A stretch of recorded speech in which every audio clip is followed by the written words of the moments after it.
Welcome to Sleepy Harbour. Settle in. Let your shoulders drop away from your ears, and let the weight of the day begin to loosen its grip on you, one finger at a time. There is nothing here that needs you to stay sharp, nothing you have to hold on to.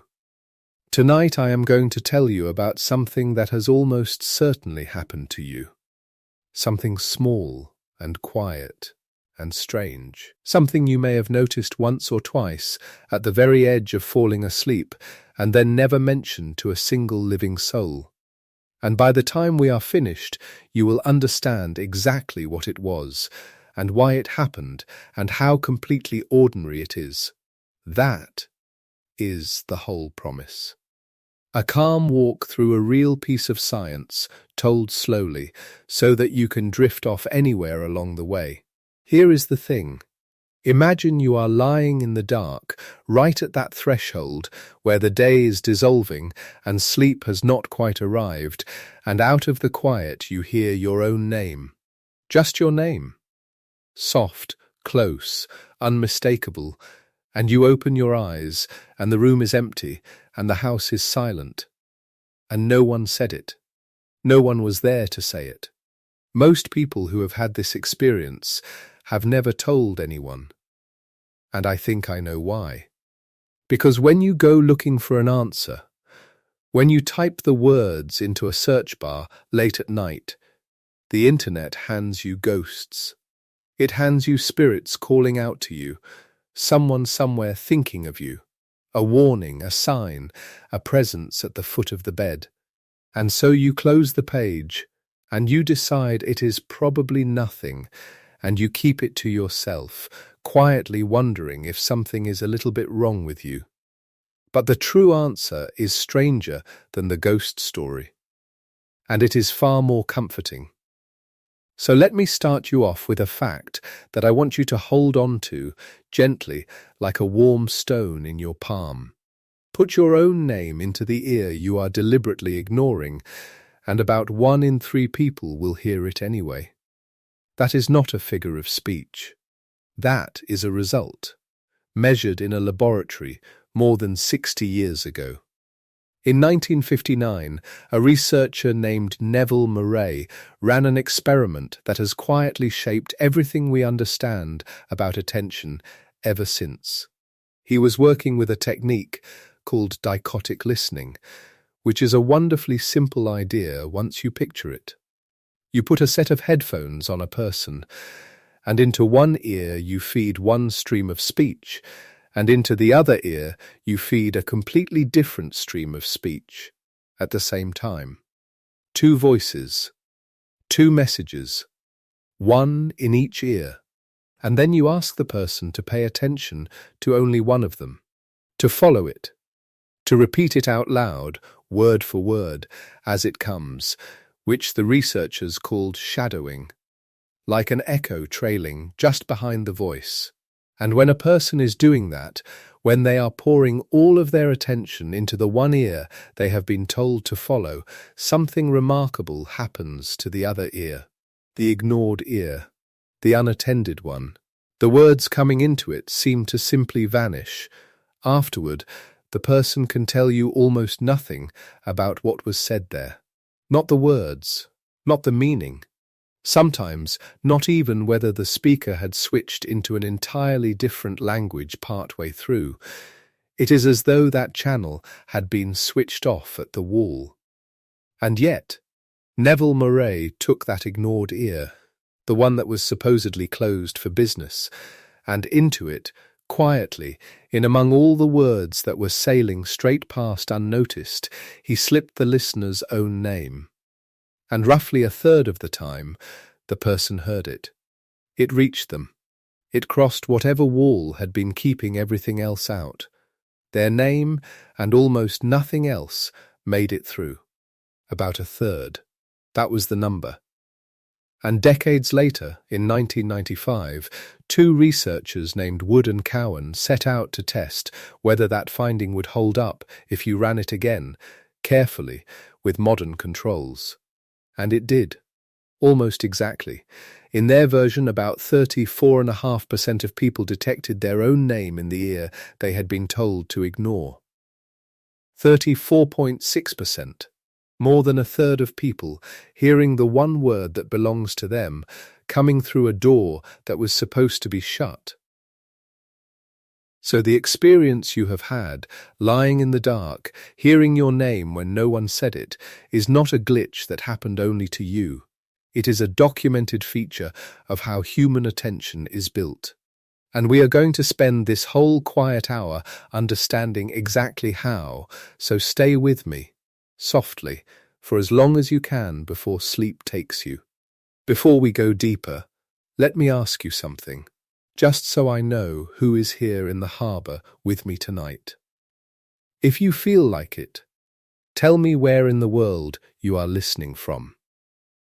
I always like to imagine the little lights coming on in all the different places, all these people lying in the dark in different time zones, drifting off to the same slow story. And if you are new here, if Sleepy Harbour is a new place for you, you can subscribe, and there will always be another one of these waiting for you. But there is nothing you need to do right now. Nothing at all. Just rest and listen, and let me carry the thread for a while. Because here is where the story really begins, and it begins with a problem. A problem so ordinary that you have solved it 1,000 times without ever noticing you were solving anything at all. Think of a crowded room. A party, perhaps, or a busy cafe, or a family dinner where everyone is talking at once. There are a dozen conversations happening around you, overlapping, tangling together. A wall of voices. And somehow, out of all that noise, you can follow the single person you are talking to. You can pick their voice out of the crowd and hold on to it, word after word, as if there were a clear channel running straight from their mouth to your ear, and all the other voices had politely stepped aside. You do this effortlessly. You have never once had to be taught how. And yet, if you stop and think about it, it is close to miraculous. How does a listener follow one conversation in a room full of overlapping voices? How does the brain reach into that soup of sound and pull out the one thread that matters and let all the rest fall away? A cognitive scientist named Colin Cherry asked exactly that question in 1953 at Imperial College London. And he gave the puzzle a name that has stuck ever since. He called it the cocktail party problem. The cocktail party effect, that everyday magic of standing in a loud room and hearing one voice clearly, as if it were the only one there. Cherry wanted to know how it worked, and so he built the very method we have already met. Dichotic listening. 2 messages, one in each ear, and the listener asked to shadow just one of them, to repeat it aloud as it arrived. It was such a good tool for prying attention open and looking inside that researchers went on using it for the next 70 years. It became the standard instrument, the way a certain kind of scientist reaches for it, the way a doctor reaches for a stethoscope. And what Cherry found in those first experiments is the quiet foundation of everything else tonight. When his subjects shadowed the one message they had been told to follow, they could report almost nothing about the ignored ear. They did not know the words. They did not know the meaning. They could not tell you if the language had changed from English into German halfway through. But, and this is the crucial but, they were not completely deaf to it either. They did notice certain things, big, physical, unmissable changes. If the voice in the ignored ear switched from speech into a pure tone, a steady beep, they caught it. If the voice changed from a man's voice into a woman's, they noticed that too. The gross physical shape of the sound got through, the content did not. And that told Cherry something precise and important, something I want you to carry with you as we drift onward. The unattended channel is filtered heavily. But it is not sealed off. It is not a closed door. It is more like a heavy curtain drawn most of the way across a window. The light is dimmed, muffled, reduced almost to nothing. But it is not a solid wall. Something can still come through. Filtered, but not sealed. Hold on to that. Filtered, but not sealed. Because that phrase is the crack in the door through which your name arrives. Now, at first, the scientists who followed Cherry thought the door was more solid than it turned out to be. In 1958, a researcher named Donald Broadbent proposed the first real theory of how this all worked, and it was elegant, and it was clean, and it was mostly wrong in one important way. Broadbent's idea was called the filter model, and it worked exactly the way the name suggests. He imagined that the brain, faced with too much incoming sound to handle at once, sets up a filter early in the process, a kind of gate. And the gate lets through only the one channel you are paying attention to. Everything else, everything in the ignored ear, is blocked. Stopped at the gate. Kept out entirely, before it ever reaches the parts of the mind that understand words and meanings. It was a tidy picture. One channel in, the rest shut out. But it had a problem, and the problem was your name. Because if the gate really slammed shut on the ignored ear, if everything in that channel was truly blocked before it could be understood, then how on earth could a third of people hear their own name come through it? Your name is not a change from a man's voice to a woman's. It is not a beep. It is a word, a specific word with a specific meaning, and to recognize it as yours, some part of you has to have understood it, has to have processed it far enough to know that it matters. A blocked signal cannot do that. A signal stopped at the gate cannot reach in and tap you on the shoulder. So the tidy picture had to give way to a truer one, and the person who gave us the truer one was a researcher named Anne Treisman, working in the years right after Broadbent, from around 1960 to 1964. And her idea is so satisfying, so quietly clever, that I want to walk you through it slowly, because it is the heart of why your name, of all the words in the world, is the one that finds you in the dark. Treisman looked at the same evidence and said, the gate does not block the ignored channel. It turns it down.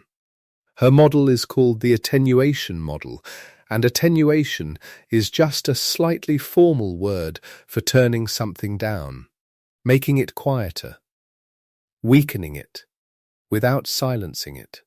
Think of the volume dial on an old radio, turned low but never quite off, so that the music is still there underneath, faint, murmuring, present if you lean in close enough.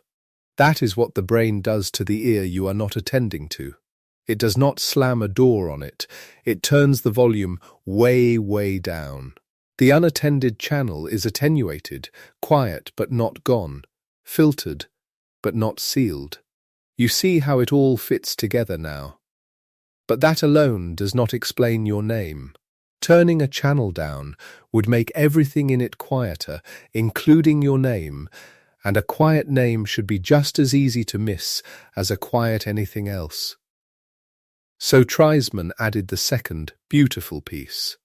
She said that not all words are equal in the mind, that some words sit closer to the surface than others, ready to fire off at the faintest touch. In her model, every word you know has a kind of threshold, a level of signal it needs to receive before it crosses over into your awareness and announces itself. Most words have a high threshold. They need a good, clear, loud signal to break through. And when the channel is turned down low, those ordinary words simply do not reach their threshold. They stay below the line. They pass by unnoticed. But a small handful of words are different. A small handful of words have permanently low thresholds. They are set on a hair trigger. They need only the faintest whisper of a signal to fire, and so even when the whole channel has been turned down to almost nothing, even when everything else is drowned below the line, these few special words can still cross it. They still get through. And what are these words, these permanent exceptions, these standing back doors in the wall of your attention? Your own name is one of them. The word fire is another, the sound of danger. The name of someone you love, a small, deeply personal set of words that the system keeps forever primed, forever ready, forever half listening for, no matter how much of the rest of the world it has turned down. Your name is not processed like an ordinary word. It is a standing exception, baked into the machinery, wired to reach you even through the heaviest filter you can raise. That is why, in the crowded room, when you have tuned everyone else out, and someone across the party says your name, your head turns before you even know why. The word slipped under the door. It always can. And so we have the first real piece of our answer, and I want you to let it settle over you like a blanket. The reason you hear your name when no one said it is not that your mind has broken. It is that your mind was built, on purpose, from the very foundations, to always keep one quiet channel open for that one particular sound. The filter turns everything down, but it leaves a permanent low door for your name to walk through. And it never closes that door. Not in a crowded room, not in silence, and, as we will see, not even when you are falling asleep. But before we cross from the party to the pillow, I want to answer a question you might be starting to ask, softly, in the back of your drifting mind. Why the name? Why should that word, of all words, be the one the brain keeps on its hair trigger? What makes your name so special that the system reserves a permanent exception for it? The answer is that your name is one of the most overlearned things a human being possesses. Think about how many times you have heard it, from your very first days, before you could speak. Before you understood a single other word, you heard your name, spoken by the people who fed you and held you and leaned over your cradle. It is very likely the first word you ever recognized as meaning something, and the thing it meant was you. Over a whole lifetime, it has been said to you tens of thousands of times, tied to every moment someone wanted your attention, tied to comfort and to warning, to love and to danger. It is stitched so deeply into you that it has become inseparable from your sense of who you are. It is not just a sound. It is the sound that means self.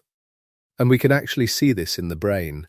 In 2006, two researchers named Carmody and Lewis published a study in a journal called Brain Research, in which they watched what happens inside the brain when a person hears their own name compared to hearing other names or other words. And it was not the same. Hearing your own name lit up regions that ordinary words leave quiet. It activated a part of the brain called the medial prefrontal cortex, which sits up behind your forehead and is deeply involved in thinking about yourself, in self-referential processing, the machinery of me and mine, and it activated regions in the temporal cortex along the side of the brain involved in the deep handling of speech and salience, of what matters. In other words, your name does not travel the ordinary road that other words travel. It takes a special route straight into the parts of you that are about you. So this is the mechanistic reason your name, specifically, is the privileged sound. It is not that the universe has singled you out. It is that you have spent your whole life teaching your own brain that this one arrangement of sounds is the most important signal in the environment, the one that always deserves an answer, the one worth interrupting anything for. And your brain, being a very good student, has taken that lesson to heart. It has built your name a private door and given it a key that fits no lock but its own. And now, gently, here is where the story turns, and where the title of tonight's video begins to make its quiet sense. Because everything I have told you so far comes from the world of the awake, the crowded room, the party, the headphones and the shadowing, and the busy, attentive mind. And you might reasonably think, all of that is well and good for when I am up and about and paying attention. But I do not hear my name at a party. I hear it in the dark, at the edge of sleep, when I am doing the opposite of paying attention. When I am letting go. Surely, when I am falling asleep, all of this machinery shuts down. Surely the filter clocks out. Surely, at the end of the day, the brain simply switches off. And that, it turns out, is the loveliest and strangest part of the whole story. Because it does not.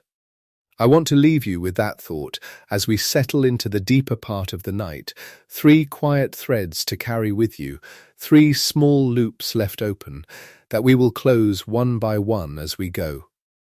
The first is this. If a third of people hear their name come through the ignored ear, what about the other 2/3?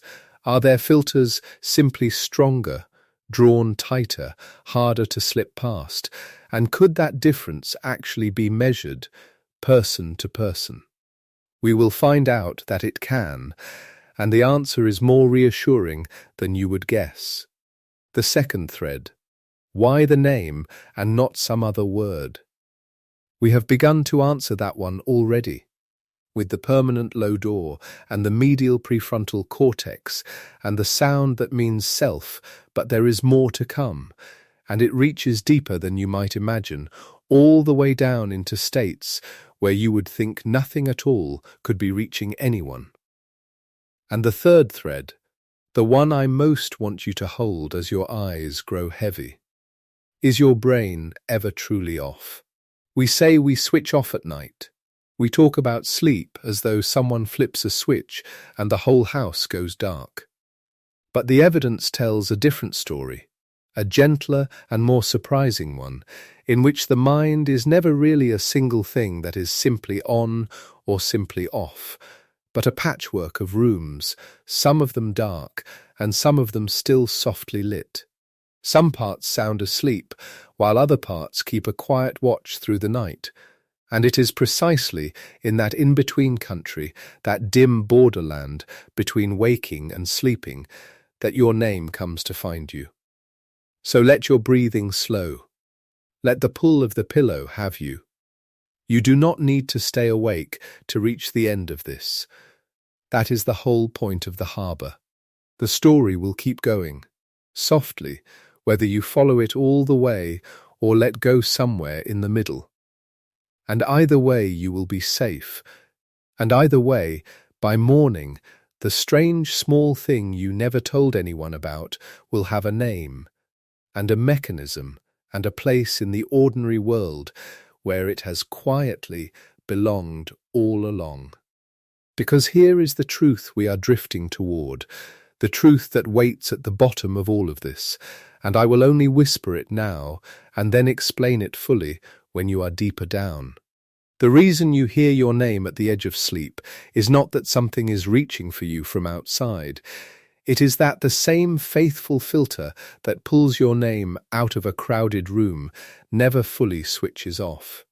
It keeps running as you fall asleep, keeps listening for that one privileged sound.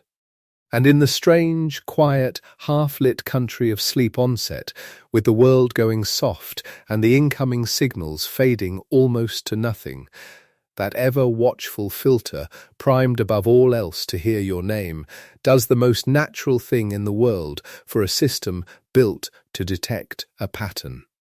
It finds the pattern it was looking for, even when the pattern was never there, a filter that never switches off, producing, in the dark, a false positive.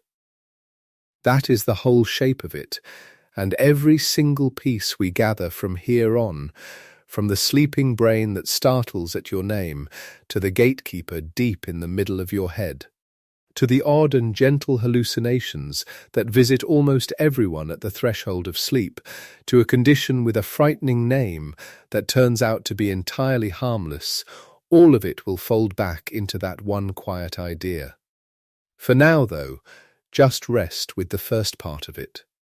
In the crowded room of your life, someone is always half listening for your name. And that someone is you.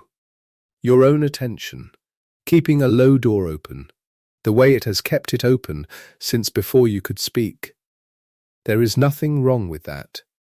There has never been anything wrong with that. It is one of the most human things about you. And in a moment we are going to follow that open door all the way down into sleep itself, and I am going to show you the experiments where scientists played names to people who were already sleeping and watched what their brains did. But not yet. Not yet. For now, just breathe. Just listen to the sound of my voice and the slow rhythm of the words, and let the harbour hold you while I gather the next part of the story. Let me tell you a little more about that first great puzzle, the cocktail party problem, because I have rushed past a detail that deserves to be lingered over, slowly, the way you might turn a smooth pebble over and over in your fingers as you drift. When Colin Cherry sat his listeners down in 1953 and gave them two voices, one in each ear, and asked them to follow only one, he was not just testing a party trick, he was opening a window onto one of the deepest facts about the mind, which is that the mind cannot possibly attend to everything. There is simply too much. In any given moment, the world is pouring far more information into your senses than you could ever hope to hold. The sounds of the room, the feeling of the fabric against your skin, the light, the temperature, the distant hum of the world going about its business. If you tried to be aware of all of it at once, you would drown. And so the brain, wisely, chooses, it selects. It lets a little in and holds the rest back.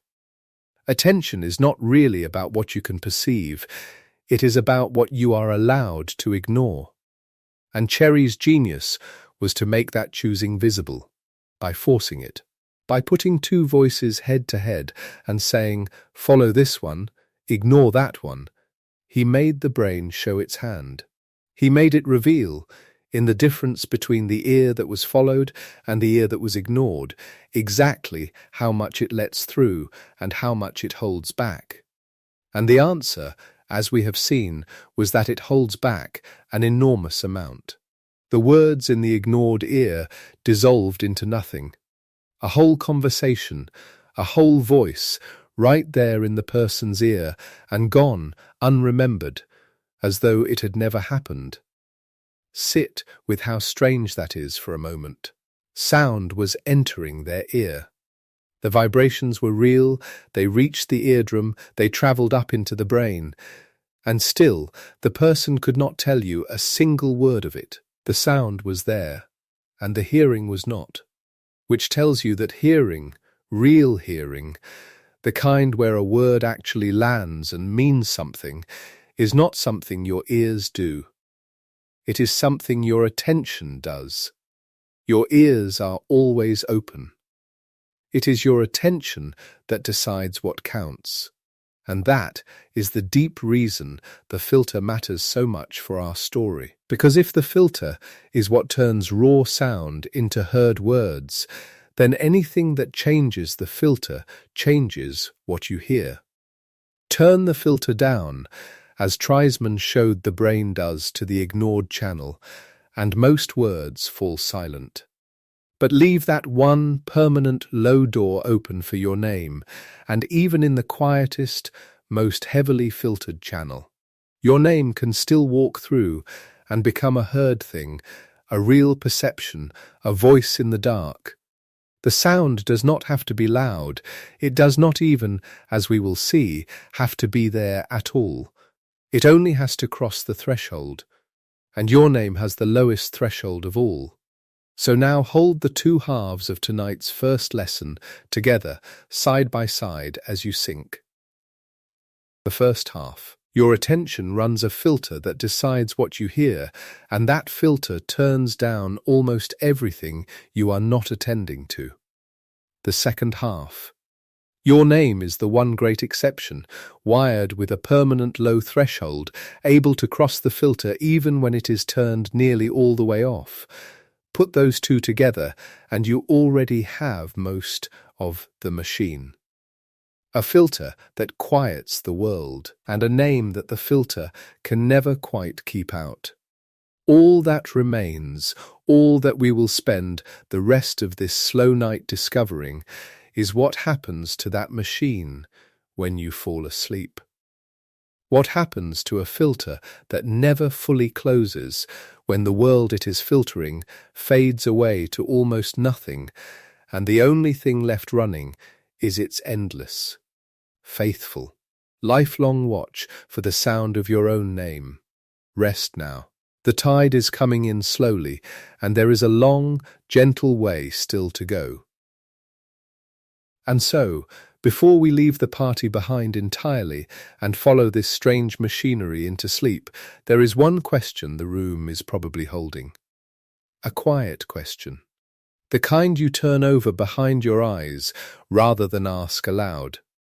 You have heard, just now, that about 1 person in 3 catches their own name when it appears in the ear they are ignoring.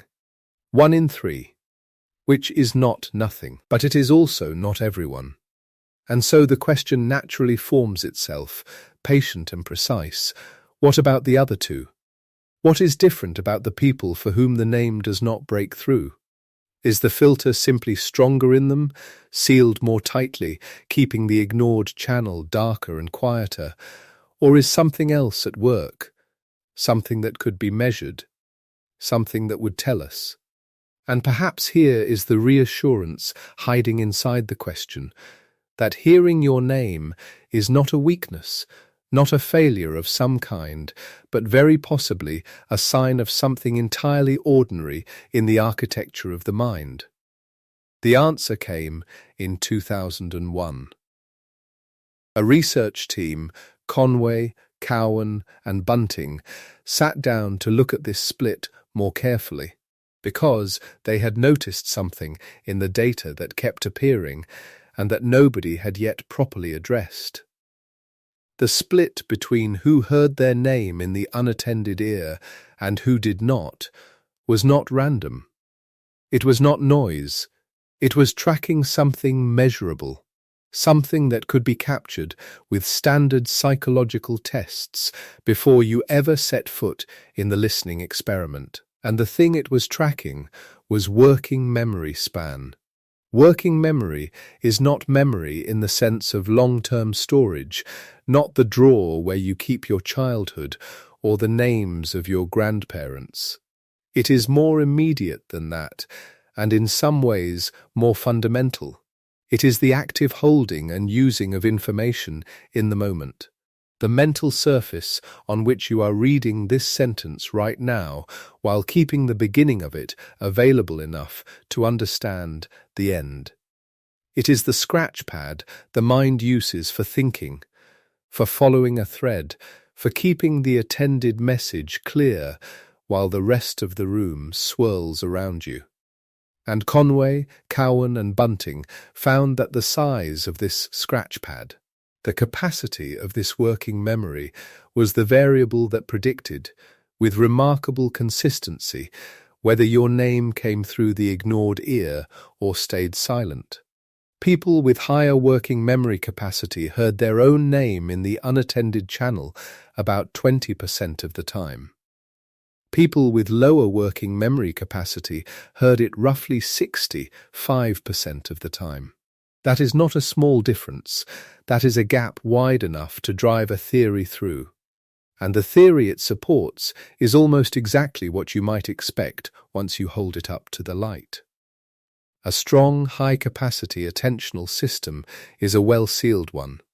It can hold the attended message tightly, suppress the ignored channel more completely, run the filter at higher pressure.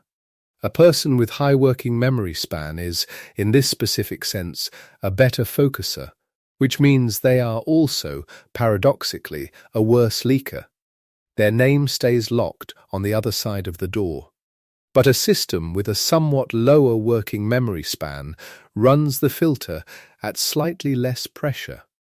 The suppression of the ignored channel is less complete, not dramatically, not pathologically, just a little more permeable. And when the filter is a little more permeable and your name appears in the channel you are not attending to, the name finds the gap. It arrives. It is heard. Sit with that for a moment, because this matters. If you are the kind of person who tends to catch your own name being spoken across a crowded room, who surfaces from concentration when someone near you mentions your name even softly, who has woken, or nearly woken, from the edge of sleep because something that sounded like your name was there in the quiet. You might, in certain moods, have wondered whether there is something wrong with your ability to focus, something leaky or scattered about the way your mind handles the world. Conway, Cowan and Bunting's data suggests the opposite reading, not worse. Different. A filter that is slightly more open to the world is also slightly more open to the one signal it was always most primed to catch. And because your name is the lowest threshold item in the entire system, it is always going to be the first thing to slip through when the door is even fractionally ajar. This is not a disorder, it is not a deficiency requiring correction, it is a parameter in a system that exists along a range, the way height exists along a range, or the sensitivity of your hearing, or the exact moment in the night when your body decides it has had enough sleep. The people for whom the name breaks through more easily are not failing at attention. They are simply running a filter with a somewhat wider margin, and the consequence of that wider margin is that the one most privileged signal in the entire library of human sound, the signal that has been accumulating privilege since the first weeks of life, finds the opening and steps through. Neville Murray's experiment was conducted in 1959, and its numbers have held. Wood and Cowan replicated it in 1995 and found a rate of about 34.5%, close enough to Murray's original third to confirm the shape of the finding. And in the 40-plus years since Murray piped people's names into the ear they were supposed to be ignoring, the question of why some people hear it and others do not has quietly accumulated a serious answer. The answer is working memory span. The mechanism is attenuation and threshold. The reassurance is that both ends of the distribution are normal and neither end is broken. Now, close your eyes for a moment if they are not already closing, because we are about to cross from the party into the pillow. And this is where the story turns genuinely strange and genuinely comforting. Everything we have looked at so far has been about a waking brain. Cherry's experiments in 1953 were conducted with seated, alert subjects wearing headphones in a laboratory in London. Murray's listeners in 1959 were awake. Conway and Cowan's participants in 2001 were awake. Treisman built her attenuation model on data gathered from waking minds. All the evidence for the cocktail party effect and the privilege threshold of your own name came from conscious, attending, socially present human beings. Which is interesting. Which is the expected place to look. But it raises a question that, once you have heard the question, you cannot quite unfeel.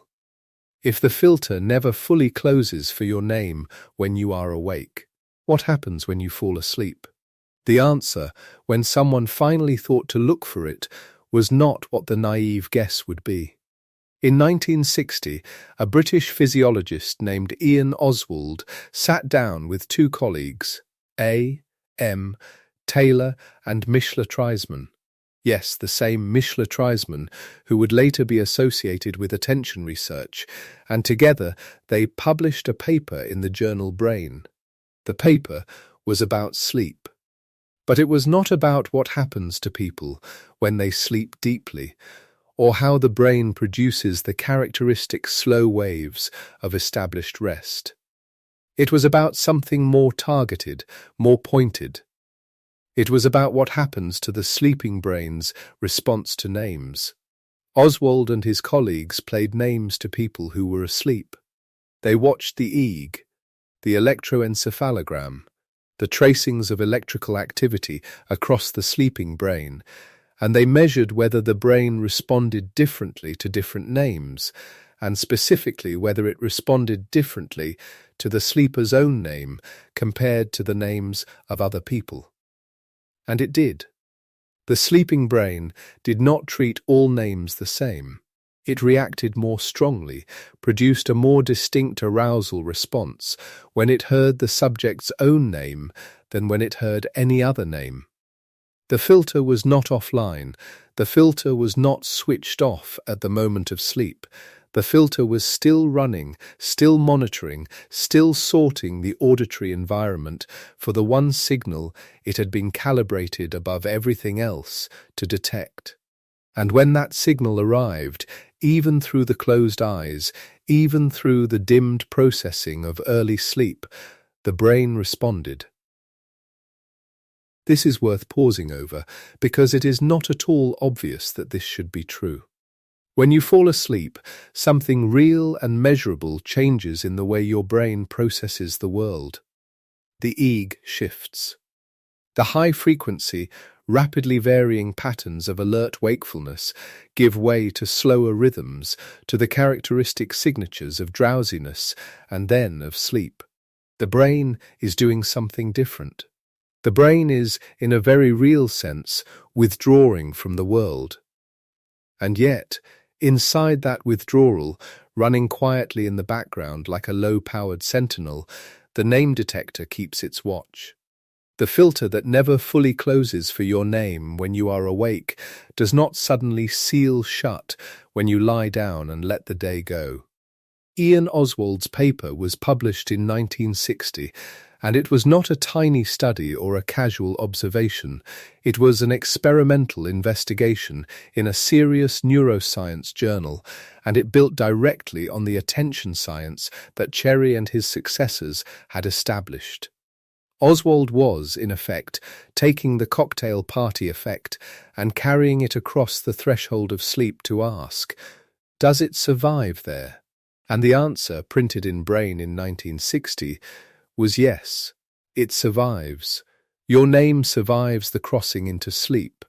Then, almost 40 years later, the question was asked again, more precisely, with better tools, and the answer became even more specific. In 1999, a research group led by Fabrice Perrin, working with Garca, Larrea, Moguaya, and Hilni Bastugi, published a study in the journal Clinical Neurophysiology. They were looking at evoked electrical responses in the sleeping brain, and specifically at something called the P300, or more precisely a P300 type component. The P300 is a particular shape in the brain's electrical record, a positive peak that appears roughly 300 milliseconds after a meaningful or unexpected stimulus. It is the brain's electrical signature of recognition, of categorization, of the moment when a signal gets evaluated and tagged as relevant. It has been studied extensively in waking subjects as a marker of attention and context updating, of the moment when the brain effectively says, quietly, inside itself, that one matters. Perrin and Bastugi and their colleagues found that the sleeping brain produces a larger evoked response, a more pronounced version of that recognition signature, to the sleeper's own name than to equally familiar names belonging to other people. Equally familiar names. This is a crucial control. The comparison was not between the sleeper's name and random unfamiliar words. The comparison was between the sleeper's name and other proper names that the sleeper presumably knew just as well. Names just as linguistically familiar, just as often heard. The brain distinguished between them.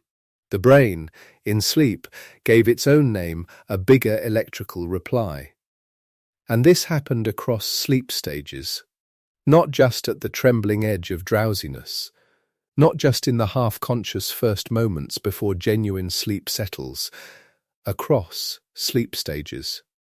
The own name privilege did not evaporate as sleep deepened. It persisted. Think of what this means. The brain running the electrical signature of recognition. The neurological note of this one matters in response to its own name, while the person it belongs to is lying still with their eyes closed, unaware of the experiment, travelling somewhere else in sleep.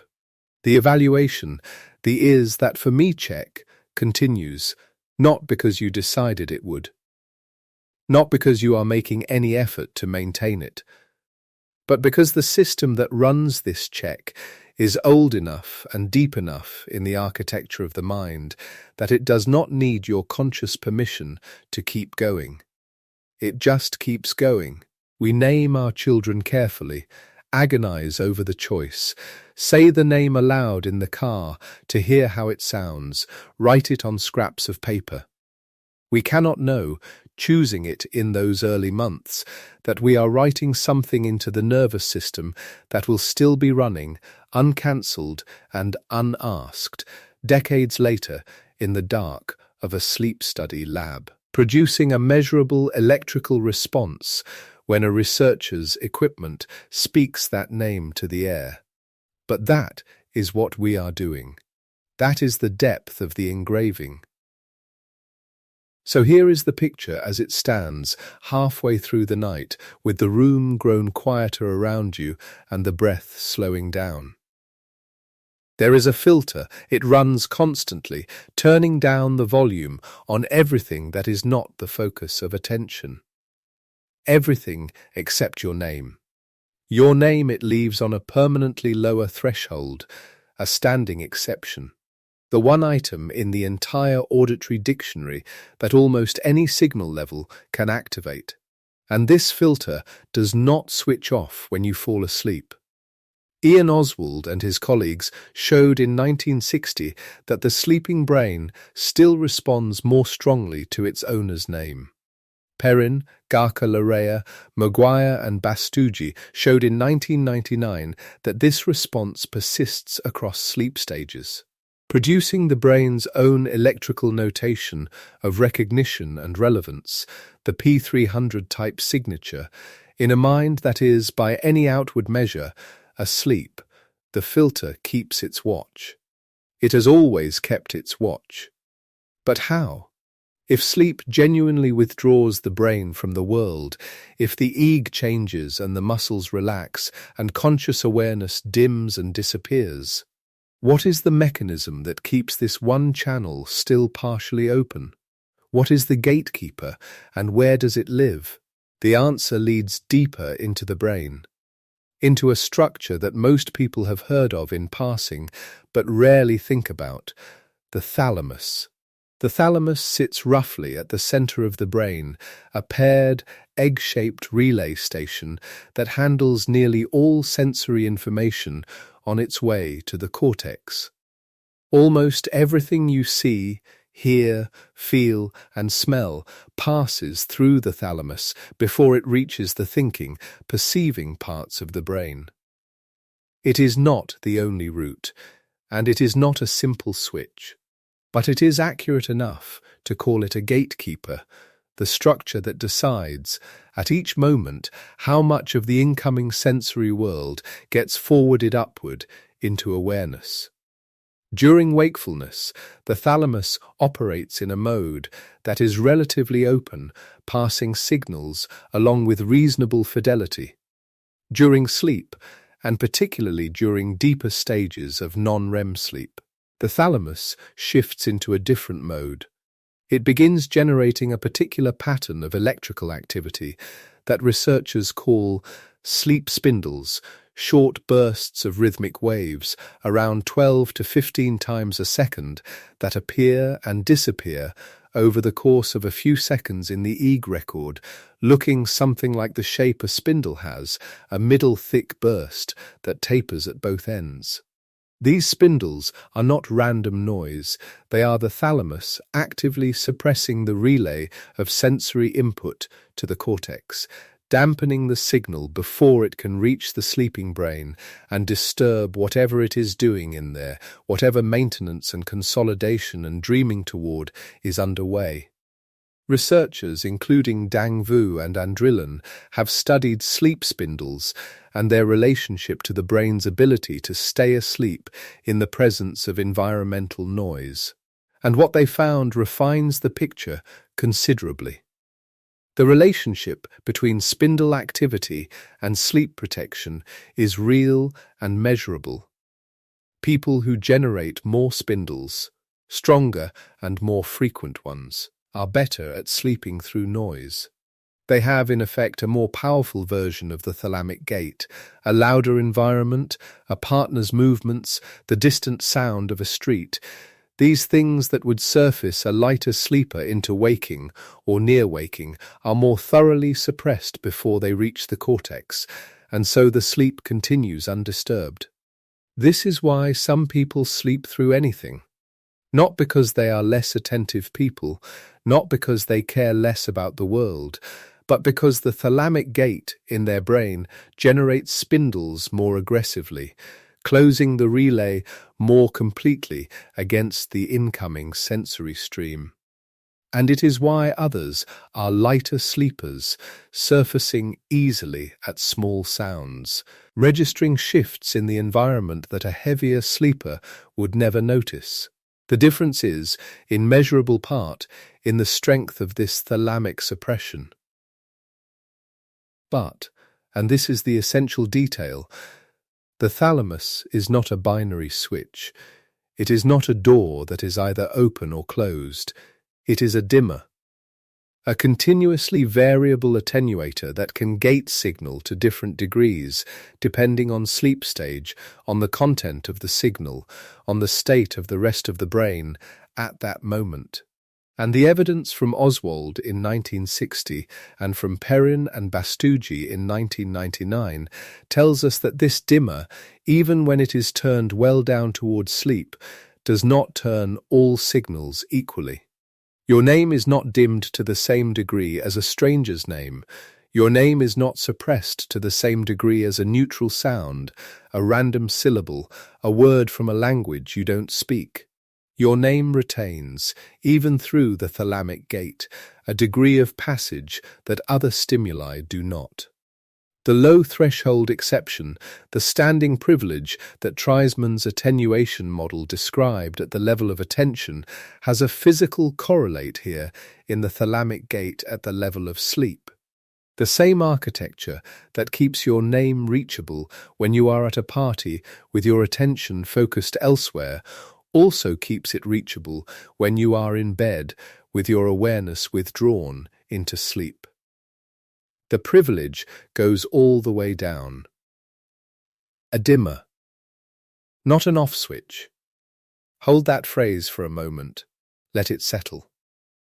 A dimmer, because this is the crucial piece of the picture that separates the truth from the way most people, if they think about it at all, imagine sleep to work. Most people operate with something like a binary model, awake or asleep, conscious or unconscious, present or absent. The lights are either on or they are off.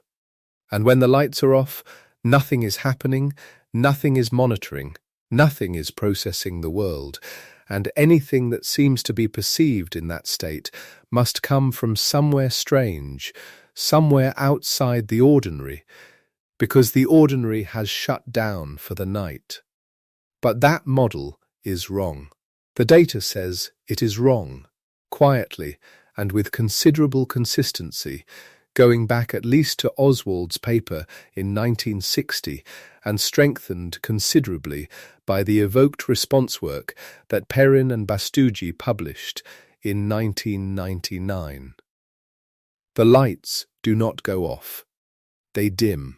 They dim unevenly, in fact, in ways we will come to in a moment, so that different regions and different functions exist in different states of dimness at the same moment.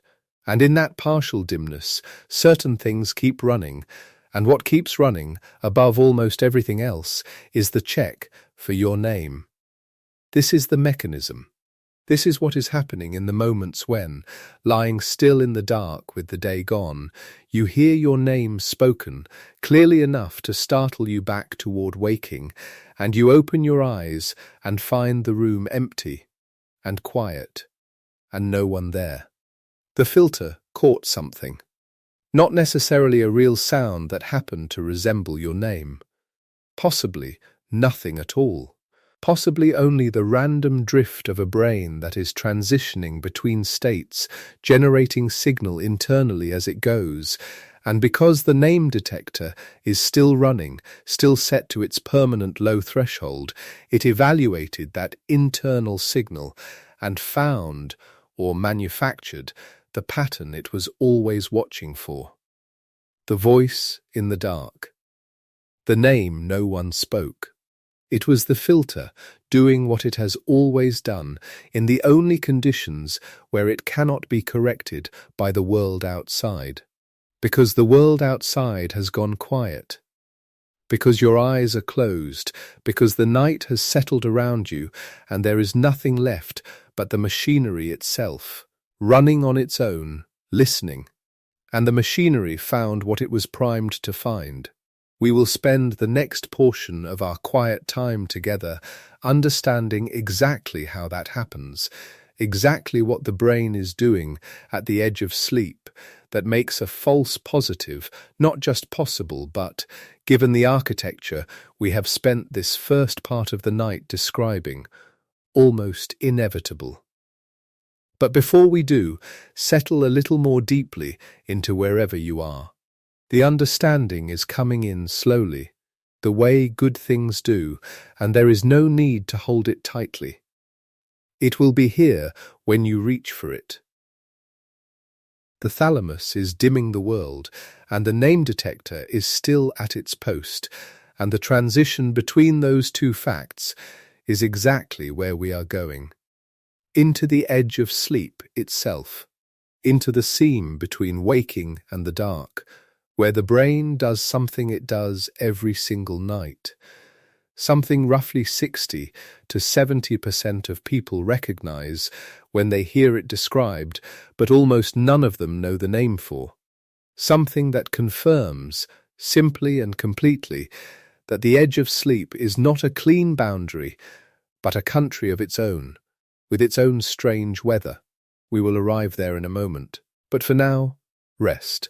The filter is still running, and we are learning, together, in the quiet, exactly what it is watching for and why. The night has time. The tide moves slowly, and everything we are discovering is, in the end, a piece of the same shape, the same reassuring, ordinary, documented shape.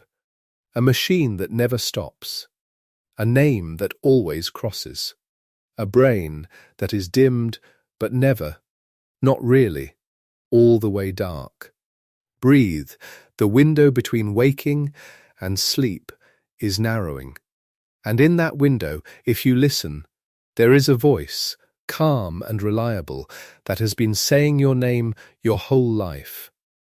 Not from outside, from within, from the one part of the system that neither sleep nor time nor the silence of an empty room has ever quite been able to reach. And that voice is not a mystery. It is not a warning. It is not a spirit or a signal or a visitation from somewhere beyond the ordinary. It is you. It has always been you. The brain at its most faithful, running the one check it was made to run. In the only medium it has left when the world has gone quiet, which is itself. We will understand that more completely and more gently in the deep and quiet part of the night still ahead. But you already have the machinery. You already have the filter and the threshold and the gate that is a dimmer and the sleeping brain that still responds, still evaluates, still marks its own name with the electrical note of recognition even in the depths of established rest. That is the foundation. The rest is only consequence. The consequence is where we are going. And so we arrive at the question that follows naturally from everything we have established so far.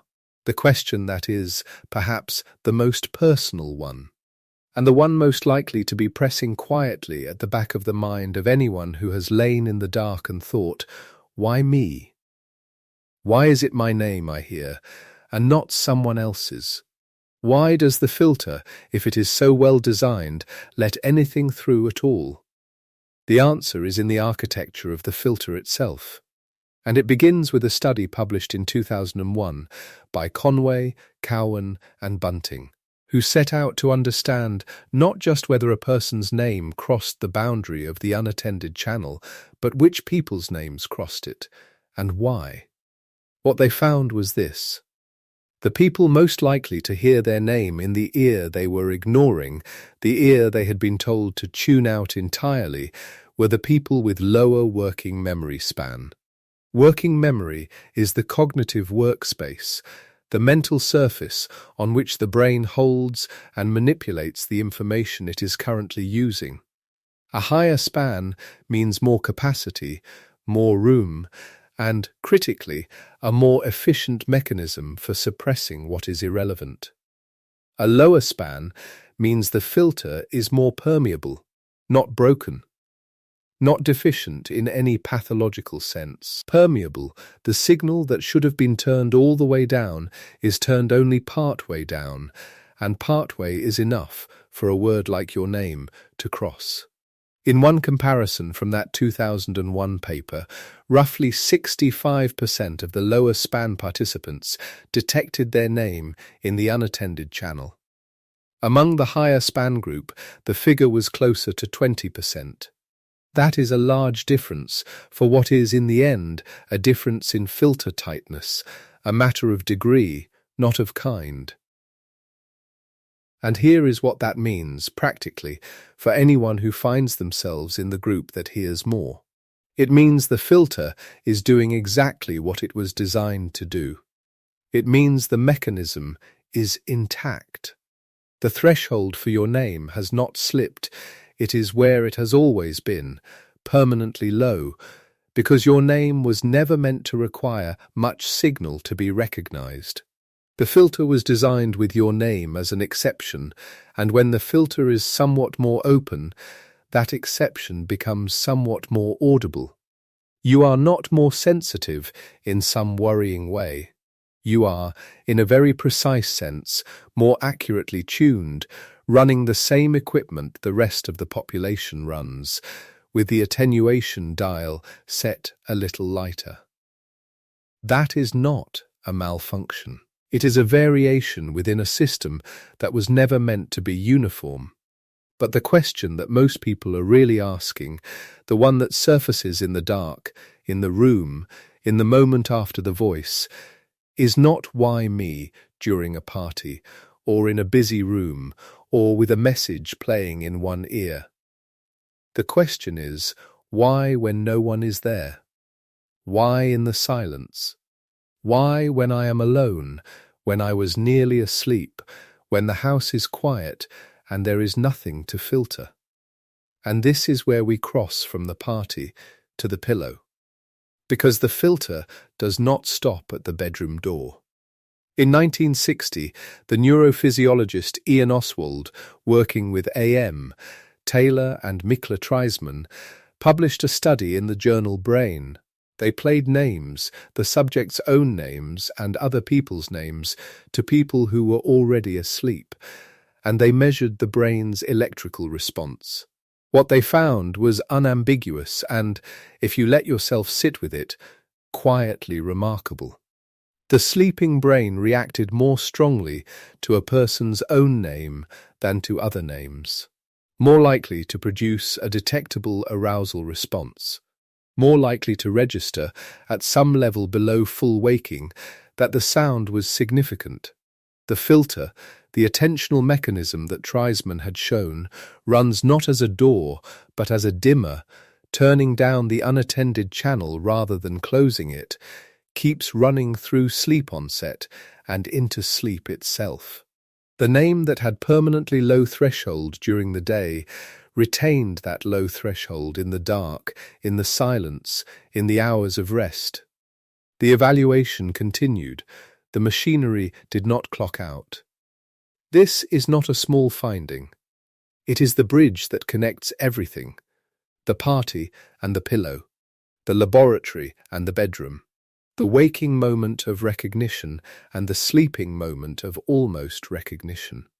The system that was tuned to your name during the years of waking was still tuned to it during sleep. And because it was still tuned to it, the conditions were already in place for what happens at the edge of sleep, a pattern, primed and waiting, and a brain generating its own signal in the quiet. The Oswald finding was extended and deepened nearly 4 decades later in a 1999 study by Perrin, Garca-Larrea, Moguaya, and Bastugi, published in Clinical Neurophysiology. This group recorded the evoked electrical potentials of sleeping subjects in response to their own names and to other equally familiar names.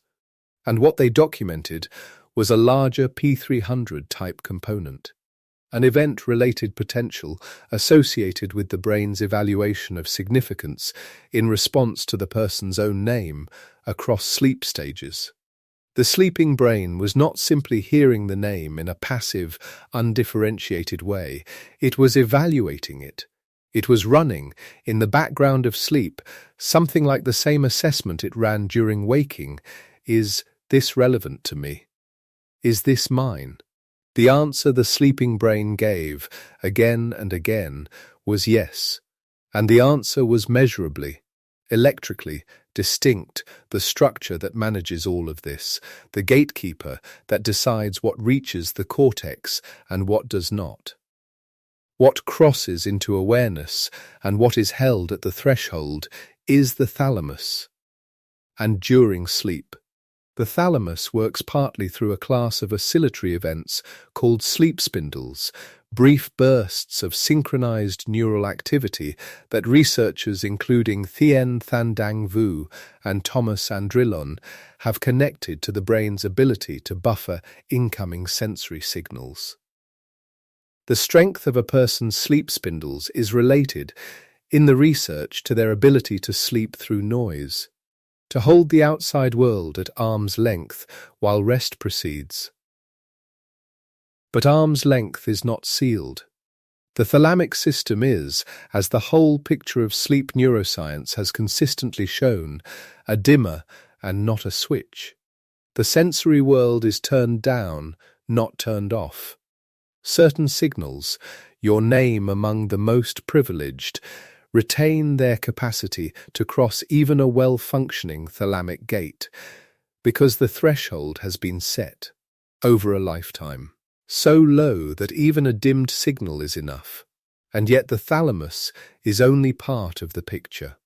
To understand what happens at the precise moment the name appears, that moment of hearing it at the edge of sleep, that sound arriving from nowhere and from everywhere at once, you need to look at the brain not as a system that switches uniformly from one state to another, but as something far more complicated, far more patchwork.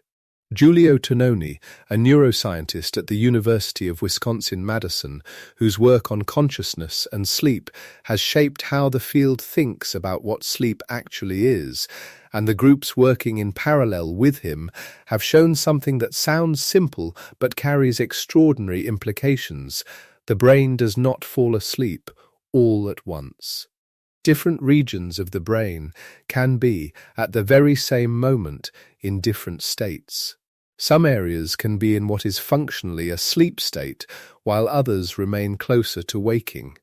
And this happens not only in unusual conditions, not only in laboratory situations designed to produce it, it happens as a normal feature of the transition into ordinary sleep. Every single night. In every person who has ever closed their eyes and waited for rest to come.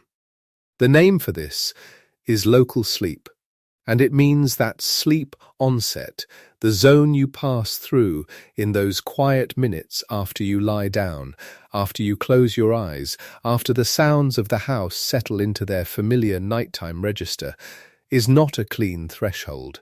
It is not a line you cross and then are definitively on the other side of. It is a process, and during that process, different parts of the brain are at different points in the crossing. One region is already down, another is still up. The visual cortex may be quieting, while the auditory cortex continues, for a time, its monitoring. The prefrontal regions, responsible for evaluation and decision-making, may begin to withdraw, while lower regions, older regions, regions tied to survival and alertness, and the detection of anything that sounds like your name, remain active. Think of a large building at the end of the working day. Not every light goes off at once. Someone on the third floor is still at their desk. The lobby is dark. The copy room has already gone quiet. But there is still someone at a window, still watching the street, still prepared to notice if something happens. The building is, in one sense, closed, and in another sense, it is not. This is the state of the brain in the first minutes after you close your eyes, and it is in exactly this state, this uneven patchwork, not quite here, not quite gone transition, that the auditory system can still be doing its work while the faculties that would normally check and confirm and evaluate what the auditory system reports have already begun to step back. The monitoring is on. The quality control is partly off. The signal can arrive. But the mechanism that would catch a false signal, that would hold it up and say, "Wait. Let us be certain this is real before we surface it into awareness, that mechanism is not fully at its post." And this, it turns out, is the condition for something very particular to happen. But before we arrive there, before the mechanism becomes clear, there is a name for the state itself. A name that was given to it, not recently, not in the era of EEG machines and evoked potentials, but a long time ago, by a man who studied it with the instruments available to him, his own observation, his own meticulous attention, and his own willingness to sit at the edge of sleep and report what he found there. Alfred Maury was a French physician and scholar, and in 1848 he published a study of the experiences that occur in that border territory between waking and sleep. He had, over years, been documenting his own hypnagogic visions, the images, the sounds, the sensations that came to him as he lay in bed waiting for sleep to take him. He counted them. He classified them. He tried to understand why the sleeping mind produced, in that particular window, experiences so vivid and so strange, and he gave the state a name that has endured, hypnagogia. From the Greek hypnos, meaning sleep, and agogus, meaning leading toward. The leading toward sleep state, the threshold, the passage, the companion state, the equivalent experience on the other side. In the transition out of sleep into waking, he distinguished as well, and it is now called hypnopompia, from Pompey, meaning ascending away, the leading away from sleep state, the same border territory encountered from the other direction, in the grey, slow minutes of early morning, when you are not yet fully awake and not entirely asleep, and the world is not yet fixed. And sounds are not yet anchored to their sources, and your name can arrive like something spoken in the room when no one is there. Maury's contribution was not the discovery of the experiences themselves. People had been having them since long before anyone thought to write them down, and certainly long before anyone thought to classify them. His contribution was the observation that they were normal, that they were a feature of the transition, not a malfunction of it. That hearing something, or seeing something, or feeling something in the approach to sleep did not mean anything was wrong with the mind that produced it. It meant the mind was doing what minds do at the boundary between the two states that have always occupied us most, the state of waking awareness and the state of sleep. The word hallucination, when it appears in the clinical literature on hypnagogic and hypnopompic experiences, carries a very specific meaning that has nothing to do with the sense in which the word is sometimes used in common conversation.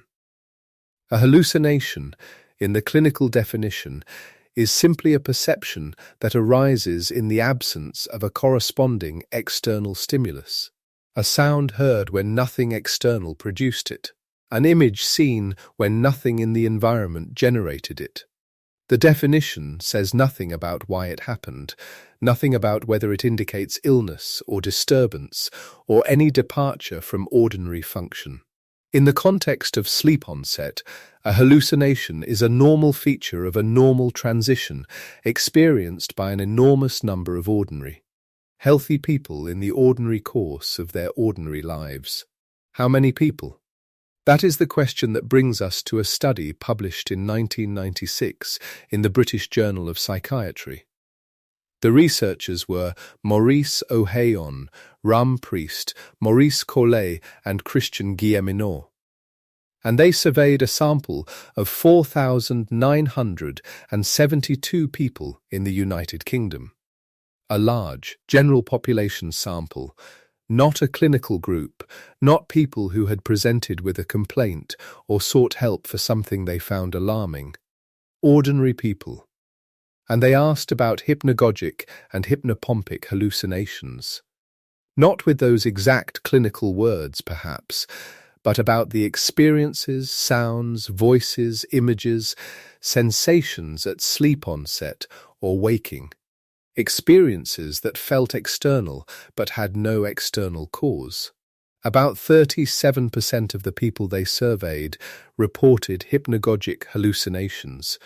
About 12.5% reported hypnopompic ones. 37%. Let that settle for a moment, quietly.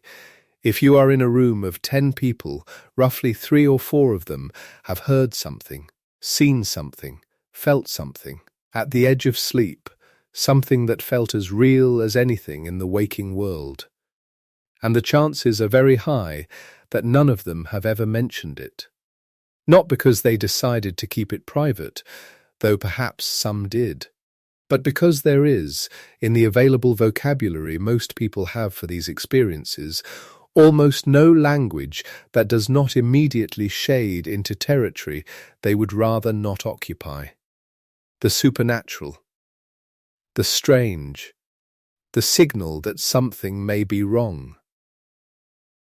So they said nothing, and the person beside them, who had the same experience 3 nights ago and lay very still in the dark afterward wondering what it meant, said nothing either.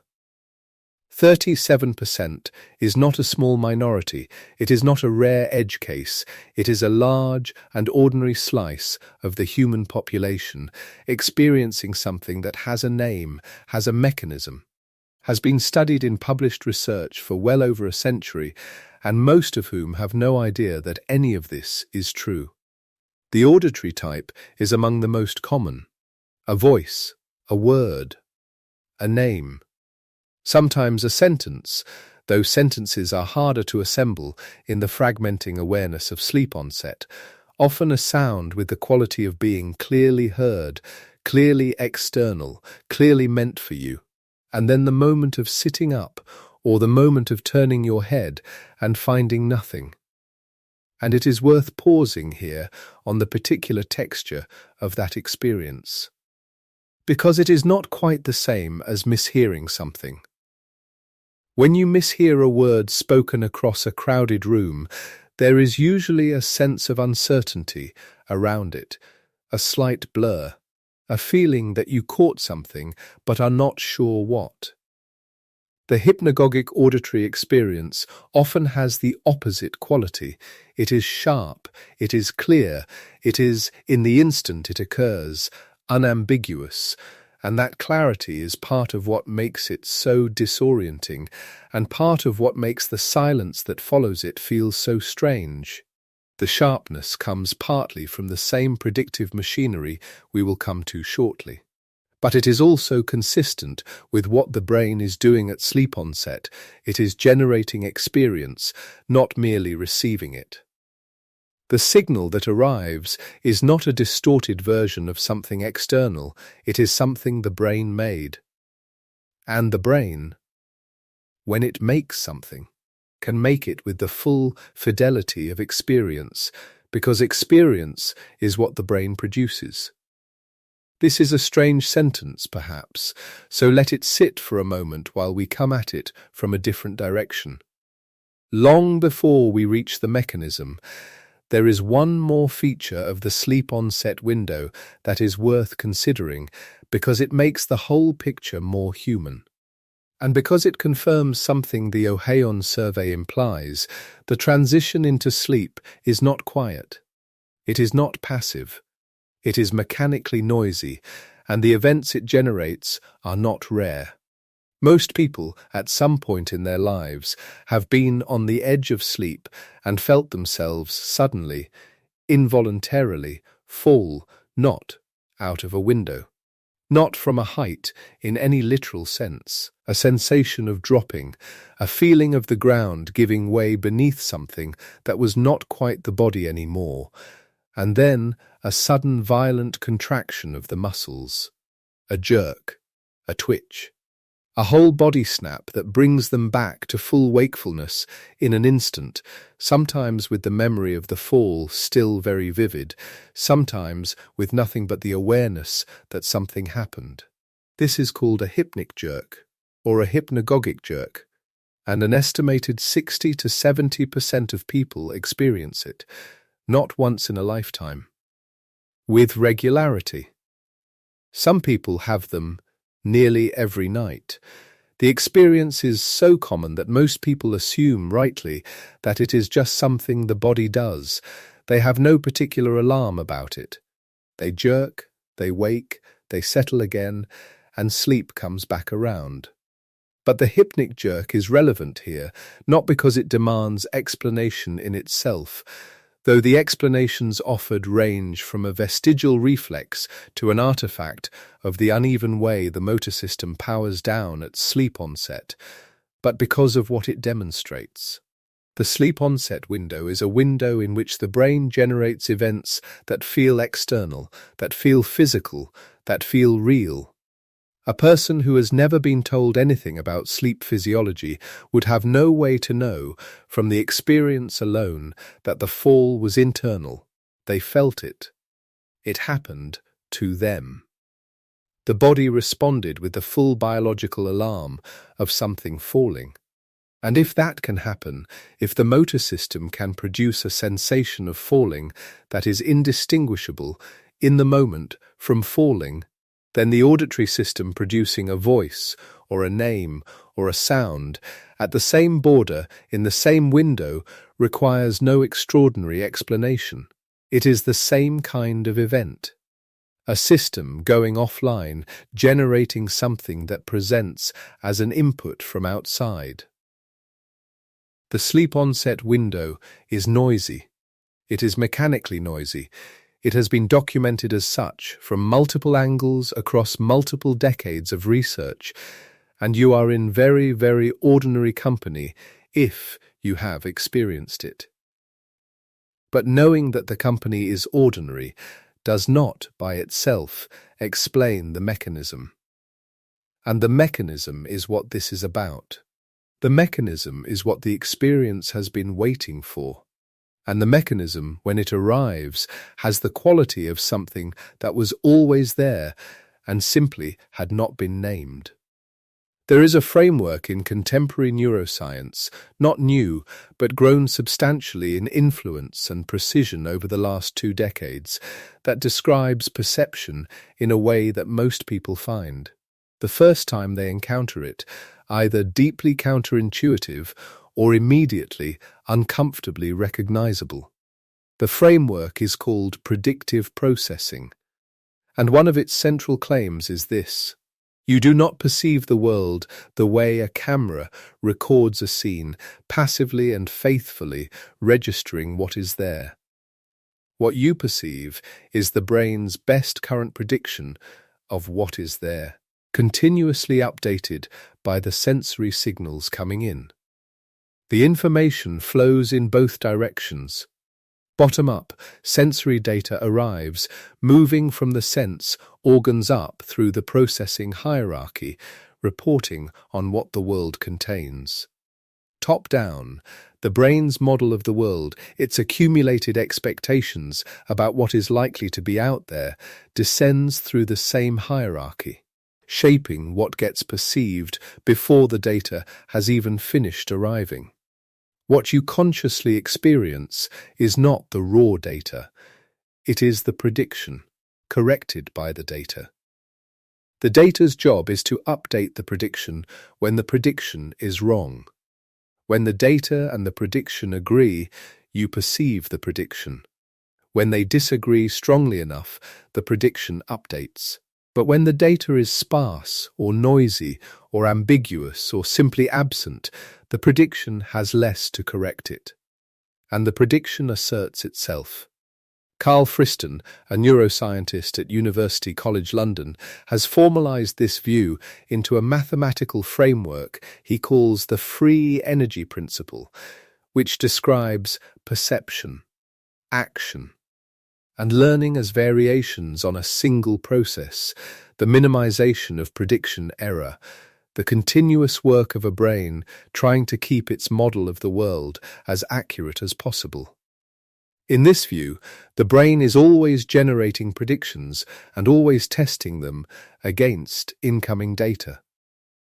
The experience of perception is the experience of the prediction. Anil Seth, a neuroscientist and professor at the University of Sussex, has taken a version of this framework and given it a phrase that has the strange quality of being both uncomfortable and clarifying controlled hallucination. The idea is that ordinary waking perception is already a controlled hallucination. The brain is already generating a model of reality, not recording it. What makes waking perception feel solid and reliable is not that the brain has stopped hallucinating, it is that the hallucination is continuously controlled by the incoming sensory data. The data keeps the prediction on track. The control is what makes the difference between perception and hallucination, and the control is maintained by the quality and quantity of the sensory signal arriving. Now consider what happens at sleep onset.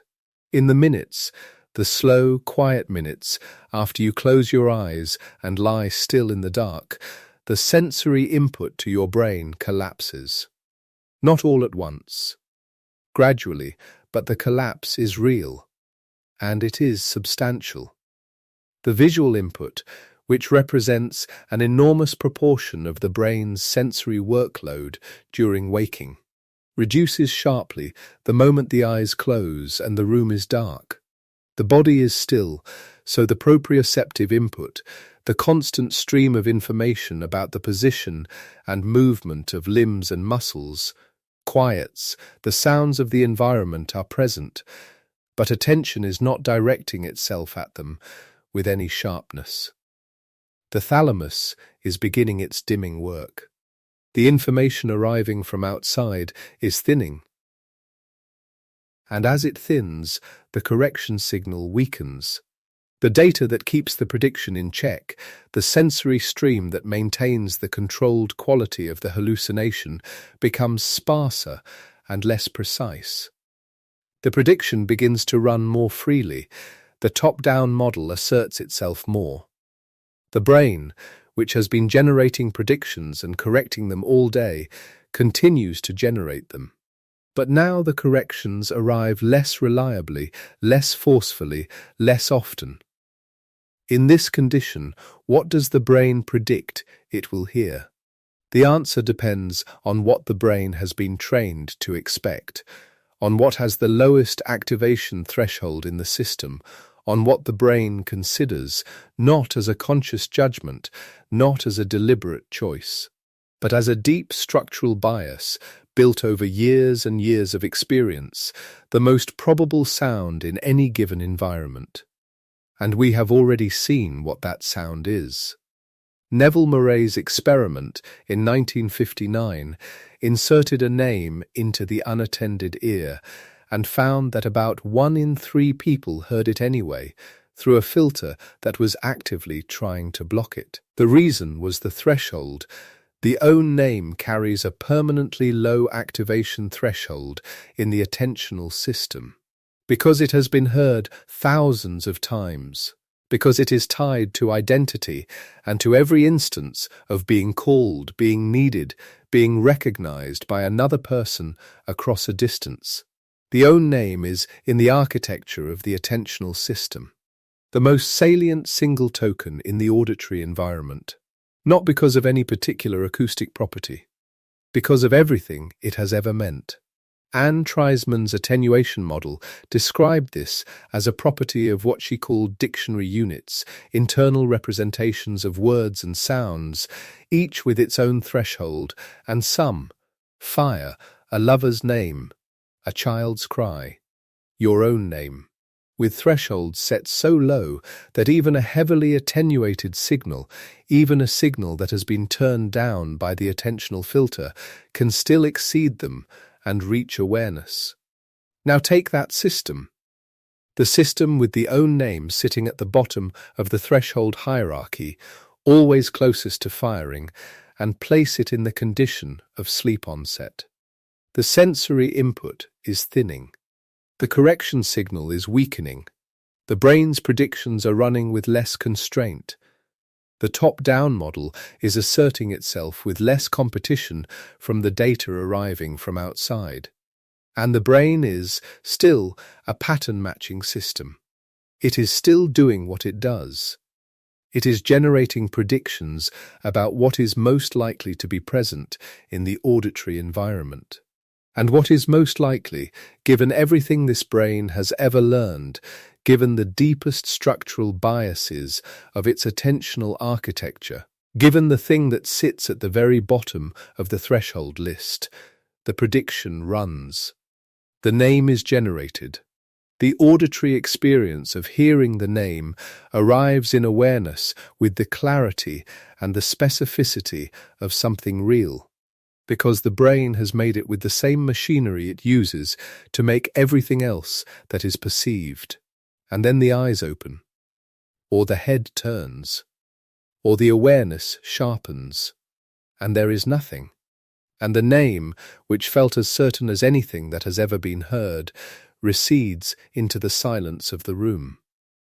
This is the false positive. This is the mechanism. It is not a failure of the mind in any meaningful sense. A false positive is not a malfunction of a working system. It is the predictable output of a system operating exactly as designed, in a condition where the inputs that normally constrain its outputs have been reduced. The pattern matcher, running on thinned input, primed above all else to detect the most salient thing in its dictionary, produces the detection it was most likely to produce. The precision of the prediction is not the problem. The precision of the prediction is, in fact, evidence that the system is working. A smoke detector that goes off in a kitchen when someone is cooking does not need to be replaced. It is working. It is, perhaps, working without quite enough input to distinguish the steam from bread toasting and the smoke from something burning. But the threshold has been correctly set to respond to anything in that vicinity, because the cost of a false positive is far lower than the cost of a missed signal. The detector fires. You open a window. Nothing is wrong. The brain's name detector fires at sleep onset. You hear your name. No one said it. Nothing is wrong. The experience has occurred. The experience is real. The name was perceived. The perception was the product of a brain doing exactly what it is supposed to do. In a window where reduced input and persistent prediction combine to produce a false positive on the thing the system is most sensitively tuned to detect. It is common enough that it has a name. It is documented in research going back to a survey of nearly 5,000 people. It is the output of the same attentional architecture that Morey measured in 1959 and that Treisman theorized in the early 1960s, extended into the sleep onset window where Oswald's group showed, also in 1960, that the sleeping brain continues to monitor and to privilege the own name above everything else. These are not separate phenomena. These are the same phenomenon, seen from different angles, in different states of consciousness, by different groups of researchers across several decades. One filter, always running, set most sensitively to your name, producing, in the reduced input window of sleep onset, the perception the system was most primed to produce, and the person who heard it lies in the dark, very still, and wonders. And because there is no word in common circulation for the state they were in, and no name in common circulation for the event that just occurred, and because the search results on the topic point in one direction with great consistency, the wondering tends toward a particular kind of question, one that the science, patiently and without drama, has a very different answer to. But before that answer arrives, and it will, because the picture is nearly complete, there are a few more pieces of the same mechanism that deserve to be laid alongside the ones already here. Pieces that belong to the same structure, that confirm the same shape, that carry the same message. The message that this is ordinary, that this is named, that you are in the company of an enormous number of people who have had the same experience and said nothing about it, and that the silence was never necessary, because the explanation was always there. The brain, it turns out, does not even require the edge of sleep to manufacture a sound from the pattern it was expecting. You have almost certainly done this while fully awake. You have been in a room with a fan running, or a heating system cycling through its rhythm, or the white noise of rain against a window, and somewhere in that texture of sound, without deciding to, and without being able to stop it, you heard something. A word, a name, a snatch of music. The sound was not in the fan. The sound was not in the rain. But the brain, presented with complex, unstructured acoustic information, will not let it remain unstructured. It will resolve it into patterns. It will find the signals it was trained to find in the noise that surrounds them. This is called auditory pareidolia. The word pareidolia comes from para, meaning beside or alongside, and eidolon, meaning image or form. It is the tendency to find meaningful pattern, a face, a word, a name, in an ambiguous or unstructured signal. The visual version is familiar, the face in the clouds, the figure in the woodgrain, the man in the moon. The auditory version is the same process operating in the same cognitive architecture, applied to sound rather than image. And it runs continuously, without instruction, without effort, as a normal background feature of how a pattern-matching brain processes the world. It runs while you are awake, and it runs while you are falling asleep. And the pattern it is most likely to find in the acoustic texture of a room at night, the fan, the hum of the refrigerator, the distant sound of traffic. is the pattern that sits at the bottom of the threshold list. Your name, not because it is actually there, because the system was built to find it. And now the window is open, and the brainstem is beginning the process of quieting the auditory neurons in an orderly way. And the thalamus is dimming, and the prefrontal cortex is stepping back. And the auditory cortex, still partly online in the uneven patchwork of local sleep, is receiving less and less external signal and is running more and more on prediction. And somewhere in the quiet, in the patchwork, in the thinning of input and the persistence of expectation, the filter finds what it was looking for. Your name. Not because it is actually there, because the system was built to find it, and because the conditions of the sleep onset window, the dimming of the thalamus, the retreat of the prefrontal cortex, the uneven patchwork of local sleep settling across the cortex in its own unhurried sequence, are precisely the conditions under which a pattern matching brain with less incoming information and more running on its own stored predictions will generate the very percept it was always most primed to generate. And that is one version of it. That is the version that happens in the ordinary acoustic texture of a room at night, in the white noise of a fan or the low resonance of an air conditioning unit cycling on somewhere down the hall, in the sound of rain against a window or traffic moving on a street 2 blocks away. The brain reaches into that texture and finds the word it always expected to find. But there is another version, and it is louder.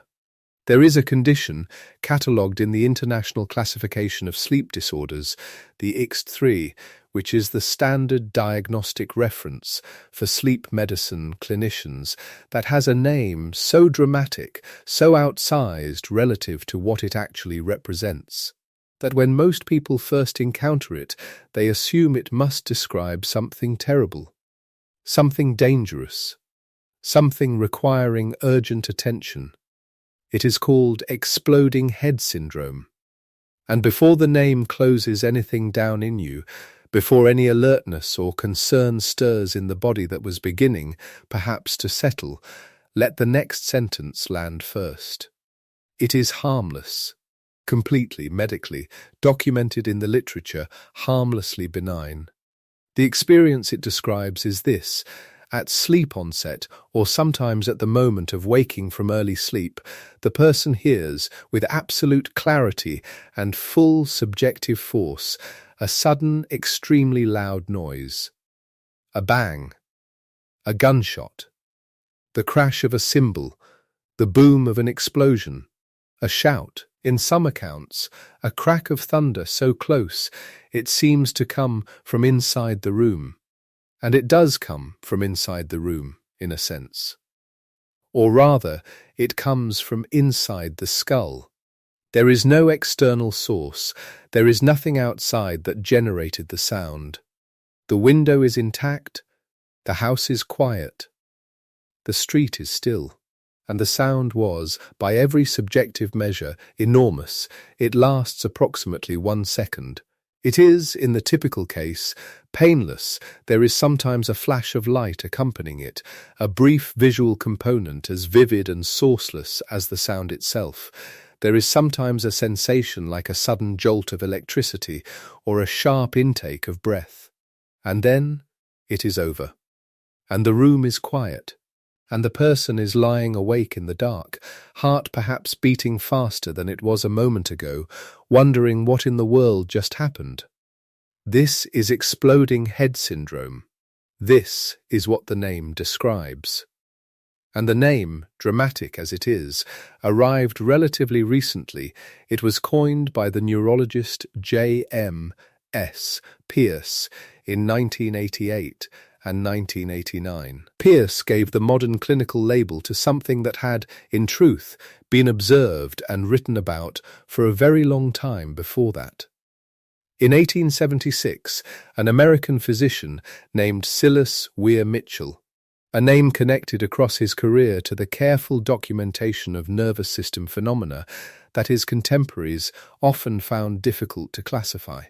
Described what he called sensory discharges at sleep onset, loud sounds, sourceless, occurring in that transitional window between waking and sleep, arising without external cause over quickly, leaving the experiencer unharmed. Mitchell was writing about this 112 years before Peirce gave it its current name. The phenomenon is not new. The label is new. The phenomenon itself is as old as sleep. And the question that matters here is not what to call it. The question is what actually happens inside the brainstem in the fraction of a second during which the explosion seems to occur. To understand it, it helps to think about how the brain normally falls asleep. Not in the broad sense, not the large narrative of sleep stages and the slow decline into deep rest, but in the very specific, very mechanical sense of how the brainstem manages the transition. The brainstem contains a structure called the reticular formation. It is one of the most ancient parts of the brain in evolutionary terms, sitting at the junction of the brainstem and the structures above it, and it functions, among other things, as a regulator of arousal and sensory processing. When you fall asleep, the reticular formation coordinates a systematic quieting of the auditory neurons, the cells responsible for processing sound, and of the motor neurons as well. It runs a shutdown sequence, in the same way that a complex piece of equipment, when powering down, closes its processes in a particular order. In exploding head syndrome, something in that sequence misfires. Not catastrophically, not dangerously. The way a light switch, when it is nearly off, will sometimes flicker once before the room goes dark. A cluster of neurons in the reticular formation, instead of powering down in the usual orderly sequence, fires a brief discharge, a burst of activity rather than a gradient of quieting. And that burst is interpreted by the auditory cortex, still monitoring, still online, as a sound. A loud one, a sudden one.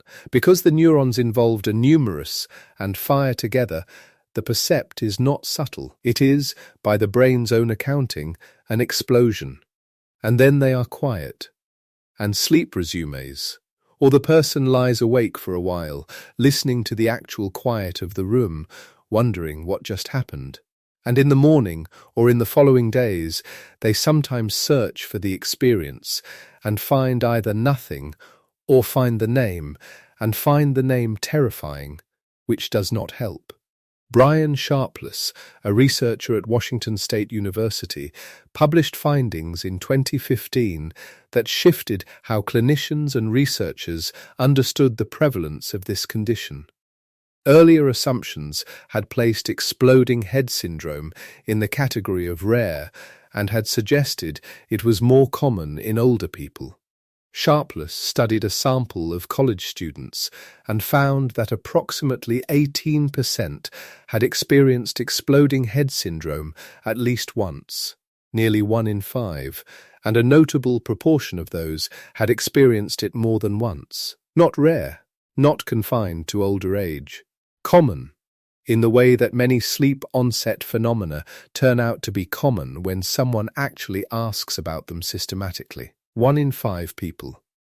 And most of them, almost certainly, had never heard the term. And some of them had been frightened by the experience.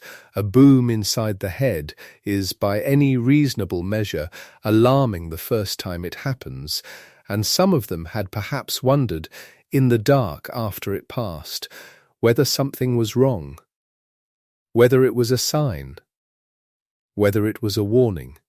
It is none of those things. It is the reticular formation's shutdown sequence flickering once before the room goes dark. It is a normal system, normally going offline, doing something it occasionally does, generating a brief percept out of a brief misfire. It is in the entire arc of what is actually dangerous or deserving of alarm, one of the least concerning things that can happen in the vicinity of sleep. If the experience is persistent, or if it is causing significant distress, it is always reasonable to speak with a clinician. That is true of anything that consistently disrupts sleep or sits heavily on the mind. But the experience itself, the boom, the crash, the flash, is not, in the documented record, a sign of stroke or seizure or tumor or any progressive neurological event. Sleep clinicians reassure patients about this specifically because the gap between how frightening the experience is and how harmless its underlying mechanism is very wide. And knowing that gap is most of what helps. So there is auditory pareidolia, the name extracted from the texture of ambient noise by a prediction system running on reduced input at sleep onset. And there is exploding head syndrome, the boom or crash generated by a brief neural misfire in the brainstem's shutdown sequence, common, benign, and old. And underneath both of them, and underneath the name heard in the silence, and underneath the voice that comes from nowhere in the hypnagogic window, underneath all of it, is the same system, doing the same thing, which is monitoring, never fully stopping, never fully switching off. And this turns out to be measurable in places far beyond the sleep onset window, far beyond the light doze of a person settling into a quiet room at night. The name detector, the mechanism that pulls your name out of noise, that holds it at a permanently low threshold in the attentional filter, that keeps it privileged above almost every other auditory token in the environment, runs deep. Deeper than waking. Deeper than sleep. Deeper, it seems, than almost any other state a brain can enter. Research conducted by groups including those of Stephen Lauries and Fabrice Perrin, working in the difficult and precise domain of disorders of consciousness, found something that stops the mind for a moment when you encounter it. Patients in states of severely diminished consciousness, patients in comas, patients in vegetative states, patients whose responsiveness to the external world had been reduced to almost nothing visible from the outside, still produced, in their brain's electrical activity, a distinct response to their own name. The brain, even there, even in that condition, was still doing the evaluation, still checking, still running, at some level that persisted beneath everything else. The question, is that for me? This is the P300 type component, the electrical signature of significance detection, of the brain's determination that something in the environment matters and should be processed further, that Perrin and Bastugi had shown in 1999 persists across ordinary sleep stages. In the sleeping brain, your name evokes a larger response than other names, even very familiar ones. The significance detector keeps running, and in the Lauries and Perrin work on severely disordered consciousness, the finding was that even here, even far below the level of ordinary sleep, something in the neural architecture was still detecting the name, still flagging it, still, in whatever attenuated way remained available, responding. This is how deeply built in the mechanism is. It is not a conscious habit. It is not a skill that can be turned on or switched off by an act of will. It is older than any deliberate attention you have ever exercised, and it will likely keep running in some form until there is nothing left of the system to run it. Your name is the most overlearned auditory token you carry. You have been hearing it since before language was fully assembled in you. It is woven into the architecture of the self-referential networks, the medial prefrontal cortex, and the surrounding machinery of identity and salience. at a level that sits below whatever you were thinking about before you fell asleep tonight. And so the filter runs.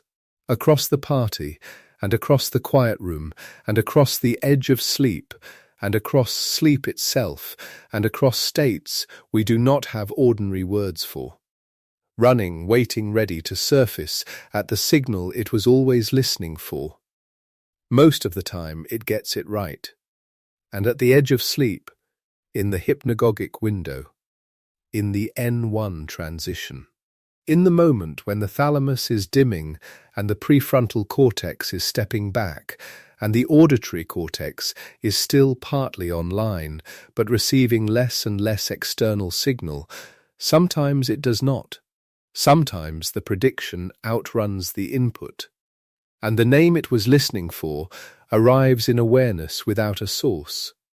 Because the source was always internal. Because the source was the filter itself, running quietly, producing the thing it was most prepared to find. And this brings us to the other answer. Not the real answer. We have been building the real answer for some time now, and it is almost fully assembled. But the answer that most people find when they search for this experience. The answer that fills the first page of results when someone, lying awake after hearing their name in the silence, picks up a phone and types the question into a search bar at 2 a.m. The answer they usually find is, someone is thinking about you, or a spirit is trying to reach you, or it is a sign of spiritual awakening, or someone who has passed is letting you know they are near. These answers are old. They are older than sleep science, older than neuroscience, older than any systematic investigation of what the brain does at the edge of sleep. They come from a long human tradition of interpreting unusual subjective experience through whatever explanatory framework is available, and for most of human history. That framework was not the reticular formations shutdown sequence, or the attenuation model of selective attention, or the P300 evoked response in the sleeping brain. The framework was the world of spirits and intention and invisible presence. And the framework was, in its way, a reasonable response to a genuinely puzzling experience, given what was known at the time. And it persists. Not because it is correct, but because it is available, and because it is immediately emotionally legible. If you hear your name in the quiet, and no one is there, and someone tells you a loved one is thinking of you, or that something is watching over you, that explanation arrives with a kind of warmth. It offers connection rather than mechanism. It offers meaning rather than circuitry. It names the experience as significant in the way that significance is most easily understood, as personal, as directed, as coming from outside. The reason almost nobody who has this experience gets the real account is not that the real account is hidden or difficult. It is in the journals. It is in the X3. It is in the work of Colin Cherry in 1953 and Neville Murray in 1959 and Anne Treisman in 1964, and Ian Oswald with his colleagues in 1960, and in the clinical neurophysiology papers from Perrin and Bastugi in 1999, and in Brian Sharpless's 2015 data, and in the work of Carl Friston on predictive processing and Anil Seth on the controlled hallucination model of perception. It is all there. It has been accumulating across more than 70 years of research, but it does not travel as easily as the other answer. The other answer fits in a sentence, and the sentence carries a feeling. This answer requires following the mechanism through several stages, across the distance from a cocktail party in 1953 to a neurology paper in 1999 to a brainstem misfiring in the dark of a bedroom in the present. And when you follow it that far, what you find at the end is not a dramatic revelation. What you find is the quiet fact that you are ordinary, that what happened to you has a name, that approximately a third of people in a controlled experiment in 1959 heard their name through the ear they were ignoring. That 37% of a sample of nearly 5,000 people in the United Kingdom reported hearing voices or sounds at the edge of sleep. That 1 in 5 college students had at some point heard an explosion inside their own skull as they were falling asleep, and most of them had never mentioned it to anyone. You are not being contacted. You are not receiving a sign. You are not unwell. You are a brain with a very old, very reliable, very persistent name detection system, crossing a threshold at the exact moment when that system is most likely to fire without an external cause, and finding the predictable result, the name. Your name. The sound the system was always most ready to produce. This is not a lesser explanation. This is the stranger one, if you sit with it long enough. The idea that a spirit could travel across whatever distance separates the living from the dead and whisper a name into a sleeping person's ear is remarkable, certainly. But consider the other thing. Consider that you have a filter that runs beneath your awareness, beneath your intention, beneath your waking thought, and that runs on into sleep, and runs on into states beyond sleep. That has been running since before you could formulate a thought about it, that holds your name at a lower threshold than almost anything else in the auditory world, that can pull your name out of a room full of noise, across a crowded party, from an entirely different conversation, that fires a larger electrical signature in a sleeping brain than your closest friend's name does. That keeps evaluating even when the lights are out. Even when the cortex is resting, even in conditions that represent the outermost edges of human consciousness. And that when it runs on reduced input, it generates the thing it was trained to generate, your name, from the inside. That is not a less interesting story, that is a more interesting one. It is the story of how far down the machinery of attention extends, and how specific it is, and how relentlessly it maintains its most important search. And the experience of hearing your name in the silence at the edge of sleep is not a glitch in an otherwise orderly system.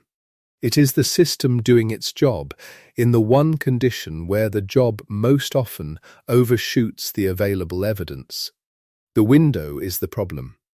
The window between waking and sleep, the hypnagogic state, is not a malfunction. It is a transition. And transitions are, by their nature, the moments when a system calibrated for one set of operating conditions has not yet fully adjusted to another. The brain calibrated for a world full of noise, full of voices, full of signals to be monitored and evaluated and sorted by urgency. That brain, in the first minutes of the descent towards sleep, is running a monitoring program designed for daytime on a landscape that is growing quieter and emptier. And the quieter it gets, the more it fills in with its own predictions. And the most deeply held prediction, the sound it is always waiting for, arrives, and then sleep comes. And the filter keeps running at lower amplitude behind closed eyelids in the dark. And if there is any comfort to be taken from all of this, and there genuinely is, it is the comfort of being named. Not by the experience itself, by the science around it.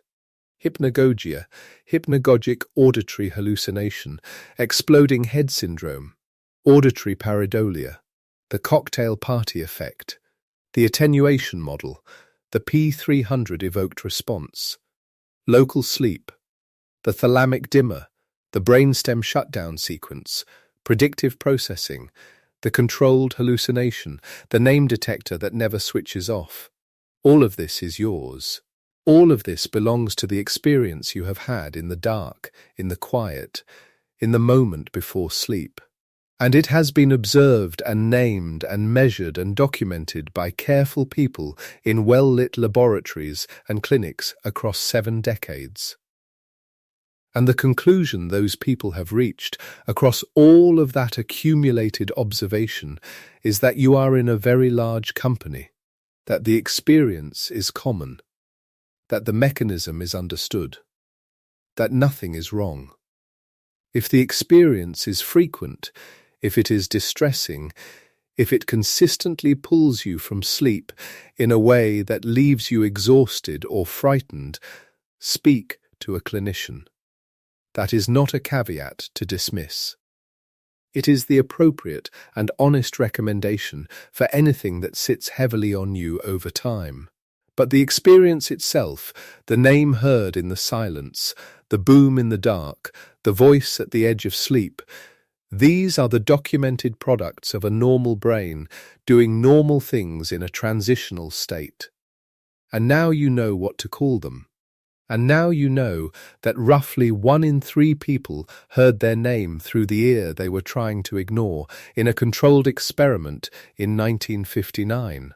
And now you know that 37 out of every 100 people have heard something in the hypnagogic window.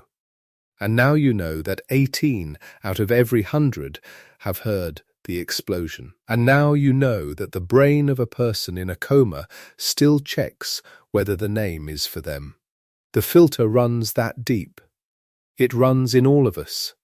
And it will keep running tonight as sleep settles in, as the thalamus dims the incoming signal, as the prefrontal cortex releases its hold on the ordered thoughts of the day.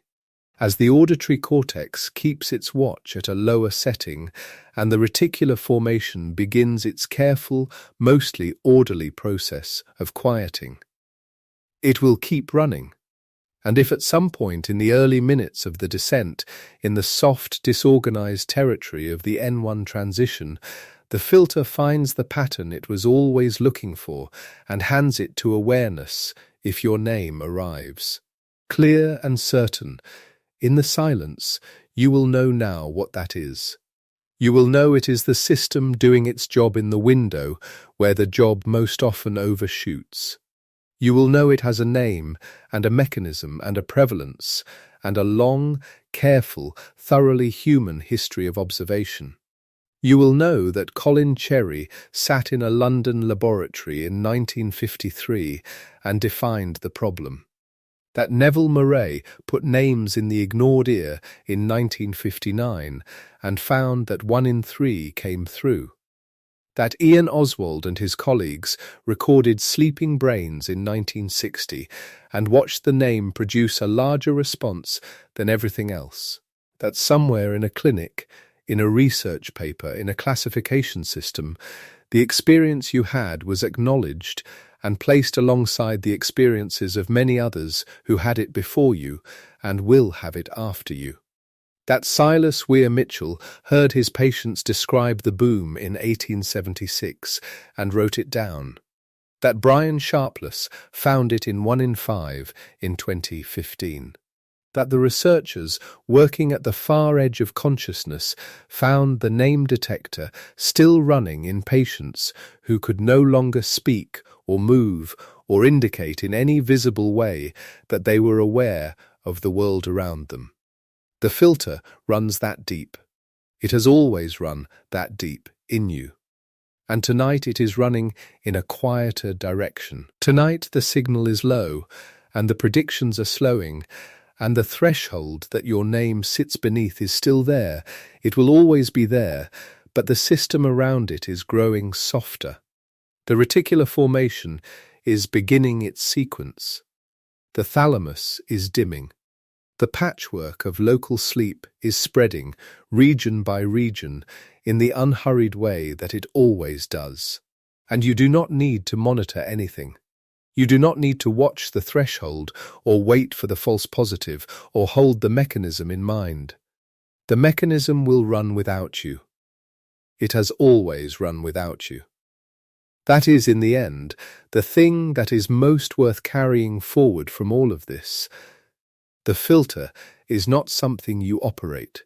It is something you have. It is part of the architecture, older than your choices and quieter than your thoughts, and it will keep doing what it was built to do. You can let everything else go.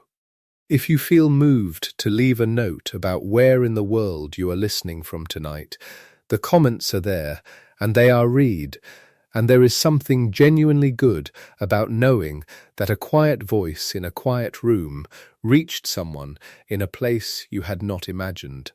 And if these slow, careful explanations of things you have wondered about in the dark are the kind of company you like to fall asleep to, there are more of them here, unhurried, waiting for whenever you want them. But for now, the room is what it is.